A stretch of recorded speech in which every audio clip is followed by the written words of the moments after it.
From time to time you'll hear it said that the Queen is the richest woman in the world. And this isn't just from the wealth and property that we are visibly aware of.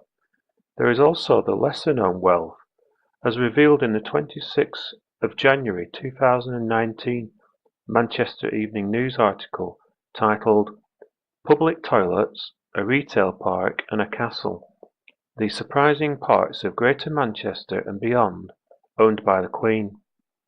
In this article we learn of the Queen's property portfolio that is worth billions, from retail parks in Altrincham to designer outlets in Cheshire through to Oldham County Court. The Queen and her endless list of hang-ons are seriously wealthy, and that's in addition to the £90 million per year that the taxpayer hands over. What fascinates me is when we consider the Queen and the 2010 Equality Act in the same breath. It makes the UK Equality Act look like a joke. It discusses such aspects as a person's protected characteristics, such as a person's age, sex, sexual orientation, and so on. But note how this very same Act makes no reference to birthright. Members of the royal family have rights that I do not have, purely from who their parents are. Rights such as a £90 million per year allowance. Rights such as charging the taxpayer for the maintenance of their property, such as the pending £300 million cost of refurbishing Buckingham Palace, because they have been too tight to spend a penny on it themselves, and so on.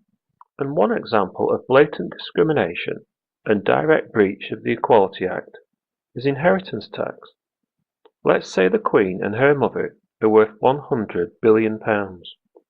This will be a gross underestimate, but for the sake of discussion, let's say the Queen Mother's wealth was £100 billion on her death.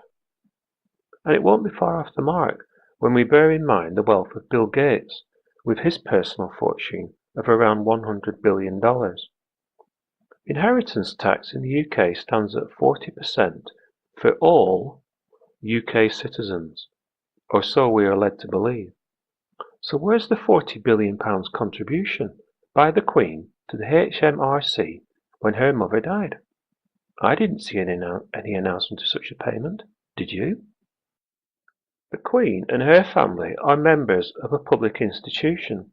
They must be by the very fact that they receive public taxpayer funds and influence legislation through the Queen's speech, the Privy Council, etc.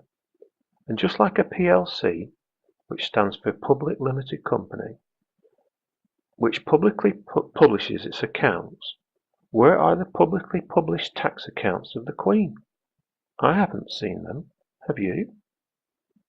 Yes, the 2010 Equality Act, an act of UK Parliament which by its very nature is based on inequality.